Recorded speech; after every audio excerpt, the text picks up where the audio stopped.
Assalamualaikum warahmatullahi wabarakatuh. Salam sejahtera untuk kita semua, rekan-rekan pers yang saya hormati. Jadi terkait dengan permohonan rekan-rekan untuk menyampaikan terkait konfirmasi rekan-rekan kepada kami mengenai berita yang sedang beredar terkait dengan urusan klien kami dengan Pak GM begitu ya, bahwa memang betul klien kami atas nama FN pada tanggal 4 Februari yang lalu itu memang mendatangi Polda Metro Jaya terkait dengan pelaporan terhadap Pak GM terkait jual beli tanah yang terjadi 7 tahun yang lalu. Jadi klien saya yang bernama FN ini melakukan pelaporan setelah berkali-kali berusaha, berikhtiar meminta kejelasan dan pertanggungjawaban Pak GM, tetapi kemudian tidak direspon dengan baik begitu ya. Akhirnya kemudian klien kami melakukan pelaporan dan laporan itu kemudian dilimpahkan ke Polres Depok. Nah, adapun duduk perkaranya adalah FN ini membeli sebidang tanah yang di atasnya itu ada rumah begitu ya. Saya beli rumah begitu ya. Tapi bukan rumah komplek, rumah biasa begitu ya, tidak komplek. Nah, 150 meter yang terletak di Sawangan, Depok. Nah, waktu itu kemudian sudah lunas, dilakukan pembayaran secara lunas, ada semua kwitansinya. Bahkan di backup dengan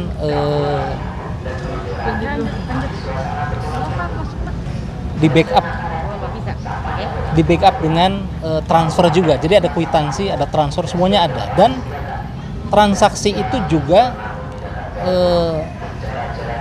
dilegalisasi di depan notaris melalui PPJB, perjanjian pengikatan jual beli, ada semua. Nah, waktu itu janjinya adalah, kenapa klien saya tertarik adalah salah satunya karena katanya bahwa rumah ini sertifikatnya itu sedang diproses dan dalam waktu yang tidak berapa lama lagi akan jadi begitu ya, melalui notaris yang lain. Nah, tapi setelah kemudian pelunasan pembayarannya, kalau tidak salah itu tiga kali pembayaran, dan kemudian setelah lunas tentu saja klien saya kemudian menanyakan bagaimana perihal dengan sertifikat itu. Nah, berkali-kali coba dihubungi tapi sulit sekali untuk ditemui. Nah, waktu itu Pak GM kalau tidak salah pada tahun ini, transaksinya Februari 2015 ya. Waktu itu kalau tidak salah sih Pak GM itu sedang menjabat jadi anggota DPR ya. Nah, sampai satu ketika paman dari klien saya ini mendatangi ke DPR, itu pun tidak berhasil bertemu dengan Pak GM gitu ya. Kenapa? Karena waktu itu ternyata ketika ditelusuri di pihak notaris yang mengurus ke institusi yang terkait dengan pertanahan itu, ternyata ada surat bahwa tanah tersebut masuk dalam bidang pihak ketiga. Nah, ini sebetulnya waktu itu mau diklarifikasi sehingga ada kejelasan sesungguhnya objek yang dibeli ini statusnya seperti apa begitu ya. Nah, tetapi berkali-kali berupaya ditemui, tidak ada respon, dan akhirnya 2020 ketemulah kami dan meminta bantuan hukum untuk melakukan pendekatan persuasif dengan Pak GM. Nah, saya sendiri selaku kuasa hukum juga melakukan pendekatan persuasif. Saya WA, histori WA-nya masih ada di handphone saya. Nah, sampai akhirnya kemudian itu pun memang sulit, beliau itu cukup sulit untuk dikontak, itu responnya sangat lama sekali begitu ya. Akhirnya kemudian tanggal 26 Agustus 2020 kami melayangkan somasi pertama. Nah, somasi pertama kemudian tidak ada respon yang serius begitu ya. Akhirnya kita somasi kedua. Nah, waktu itu kemudian kan pandemi mulai tambah kenceng ya. Kita sempat tiarap dulu tuh. Akhirnya masuk kira-kira pertengahan 2021, ibu dari klien saya ini meminta supaya saya menyampaikan somasi ketiga terkait bagaimana nih kejelasan dan janji memberikan sertifikat atas objek itu gitu ya. Itu pun tidak ditanggapi. Kemudian kita sempat calling down lagi. Nah, baru-baru ini tanggal 22 Januari kita kembali melayangkan somasi kepada pihak GM. Berarti somasi keempat ya, Pak? Keempat, tapi perihalnya memang beda. Kalau yang pertama itu terkait status tanah tidak direspon gitu ya. Status tanahnya mau bagaimana, sertifikatnya mana nih kan gitu ya. Nah, dalam rentang waktu antara 2021 ke 2022 itu kita melakukan investigasi dan penelusuran. Kemudian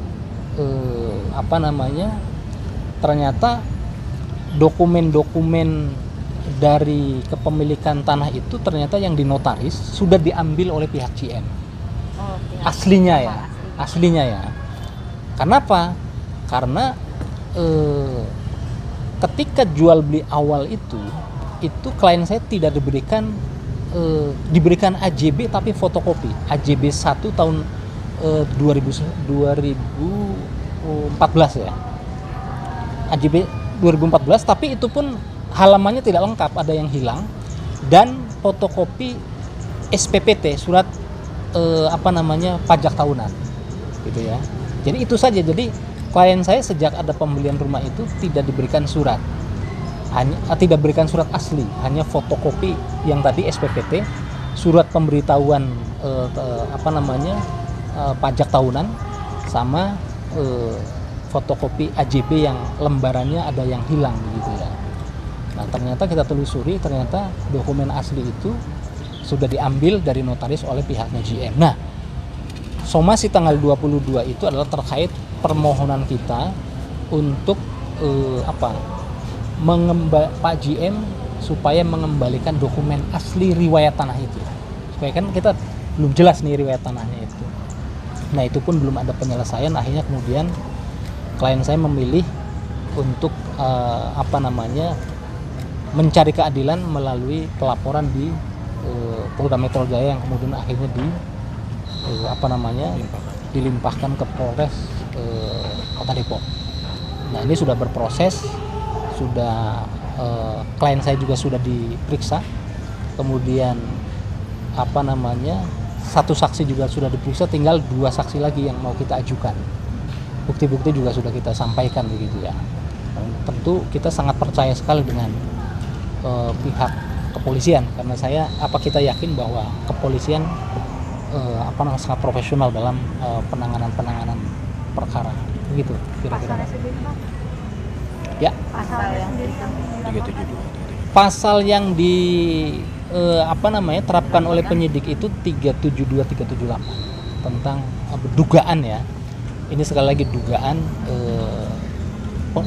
penipuan dan atau penggelapan gitu ya. Itu yang nanti yang diterapkan oleh Pak penyidik yang ada di Polres. Berapa tahun? Tuntutannya 4 tahun ancamannya berdasarkan pasal itu, 4 tahun penjara. Bang, apakah hanya JM aja atau ada pihak lain yang turut dilaporkan? Sejauh ini baru Pak JM saja yang dilaporkan oleh klien saya. Sebetulnya memang antara Pak JM dengan klien saya juga ada pihak perantara begitu ya. Perantara yang karena di awal ini FN ini sebetulnya tidak banyak berperan. Yang berperan sebetulnya ibunya yang aktif gitu ya. Karena ini sebetulnya hubungannya kenal dekat atau gimana sih Bang? Karena kan dari awal udah percaya aja gitu, padahal memberikan suratnya fotokopian gitu loh Bang. Iya. Hubungannya memang dekat atau gimana? Waktu itu kan memang pamannya, jadi FN ini memang ditinggal oleh bapaknya ya. Kemudian ada semacam titipan, semacam wasiat gitu untuk supaya peninggalan bapaknya itu dibelikan rumah gitu ya. Nah, akhirnya pamannya cari dan dapat informasi itu ada tanah ada di Sawangan begitu ya. Nah, sebenarnya tidak sebelumnya tidak tahu bahwa itu adalah punyanya Pak JM. Nah, kan tapi kemudian setelah ditunjukkan dan kemudian itu ternyata miliknya Pak JM, public figure, tentu kan kita yakin ya.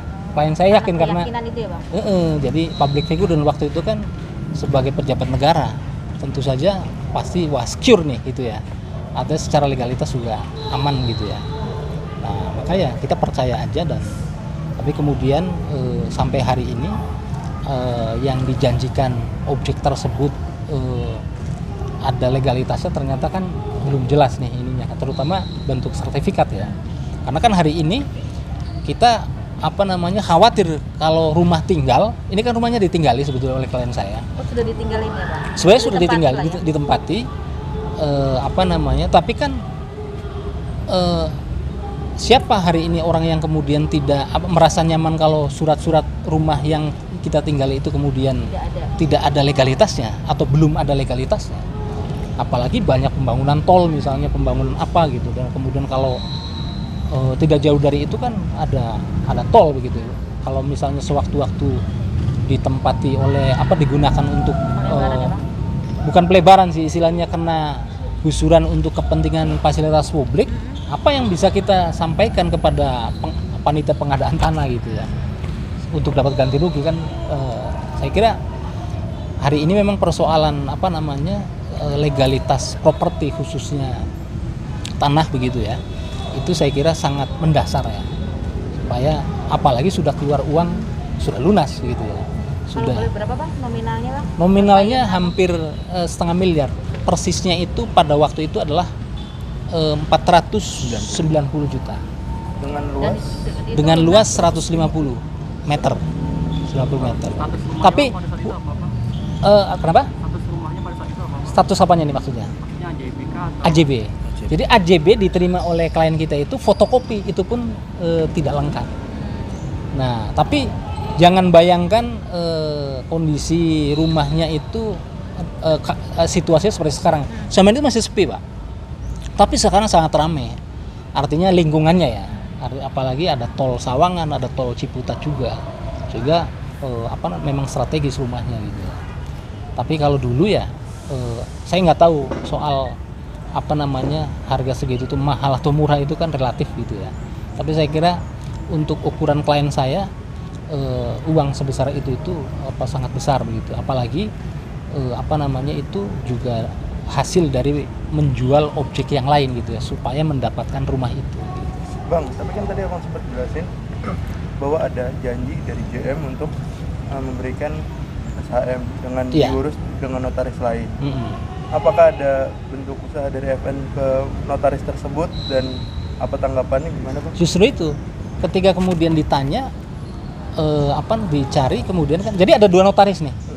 Notaris yang pertama itu adalah notaris yang ditunjuk, dua-duanya ditunjuk oleh pihaknya Pak JM.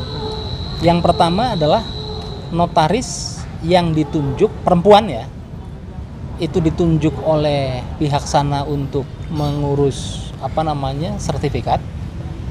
Yang kedua adalah notaris laki-laki yang mengurus PPJB. Nah, kejelasan keraguan itu kemudian muncul ketika ternyata dari notaris yang mengurusin ke instansi yang mengurusi tanah itu ternyata memberikan surat bahwa pihak yang institusi yang mengurusi tanah itu menyatakan bahwa objek yang sedang diurus ini masuk dalam objek pihak ketiga, satu perusahaan plat merah. Berarti 3D begitu ya, Bang? Bukan seperti itu, tapi persisnya itu tidak tahu. Makanya ini kan butuh kejelasannya. Nah, bahkan surat yang dari notaris itu diantar oleh klien saya ke DPR, Pak, untuk disampaikan ke Pak JM. Tapi tidak bisa bertemu langsung, ketemunya asistennya. Fotonya masih ada. Asistennya berkata apa, Bang? Asisten nanti disampaikan ke Pak JM gitu. Ya, standar lah ininya ya. Itu kira-kira teman-teman. Tapi ini ada dugaan sengketa nggak sih, Bang, dari AJB itu tersebut, Bang? Maksudnya dari pihak pelanggannya JM ini ada yang tidak Justru kita mau memperjelas itu, Mas. Tapi itu kan sebetulnya urusannya Pak GM ya. Urusan pribadi. Urusan klien kita adalah kita sudah bayar lunas, mestinya kan kewajibannya Pak GM kan memberikan apa yang dijanjikan, gitu. Jadi kalau itu ada apa-apanya dengan objek itu, kita tidak tidak tahu juga, gitu ya. Justru ini kejelasan yang perlu kita ketahui. Bang, sampai akhirnya memutuskan untuk dilaporkan ke pihak kepolisian, apa sih yang dituntut atau diminta dari FN sendiri, Bang? Ya tentu saja kan Apa gitu? ada kerugian material dan imaterial. Bahkan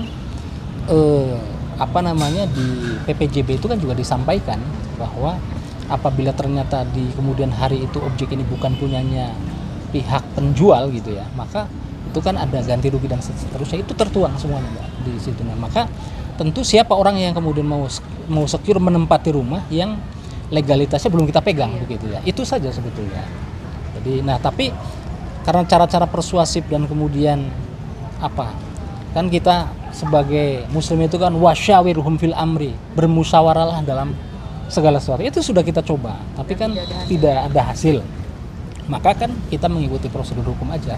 Ini menjadi langkah ultimum remedium katanya. Jadi langkah jalan terakhir untuk mendapatkan keadilan begitu Pak. Gitu ya. Tapi dari pihak kepolisian Depok apakah sudah memanggil terlapor mungkin? Sudah. Terlapor belum, sorry. Jadi kita pelapor sudah diperiksa dan satu saksi dan beberapa data sudah kita sampaikan kepada penyidik. Soal kemudian jadwal terlapor ya silakan Panggilan terlapor belum? rekan-rekan menanyakan kepada pihak Polres Depok ya. Tapi tadi Humas Polda sudah gamblang sekali Bang menyebutkan nama. Iya. Bukan tanpa inisial lagi, Iya. Saudara Jamal Mirdad dilaporkan gitu Bang. Berarti, Ya itu urusannya Pak Humas. berarti nanti tetap dari prosesnya di Polres Depok atau dilimpahkan ke Polda Metro Jaya? Itu itu internal internal kepolisian ya. Tentu kita menghargai itu. Yang jelas 4 Februari kita lapor ke Polda. Kemudian ternyata laporan kita itu kita diarahkan ke Polres Depok. Dan di Polres Depok kita sudah diperiksa gitu. 4 Februari 2022. Setelah kita somasi ke yang keempat dan kelima. Untuk FN sendiri sekarang ada di mana? FN ini lagi keluar kota, saya kontak ini nggak bisa Mbak. sampai Enggak. saat ini. Iya, jadi dan memang orangnya juga pemalu ya intinya. Tapi nanti kita coba sampaikan lah. Latar belakang klien abang siapa bang? Kerjaannya apa Bang atau? Pekerjaannya wira swasta, dia ini ditinggal bapaknya begitu ya, 2 bersaudara. Ibunya ini guru ngaji, di salah satu kabupaten di Jawa Barat, dan orang biasa lah, orang biasa yang kemudian makanya persoalan ini bagi klien saya menjadi penting karena menyangkut tempat tinggal utama begitu.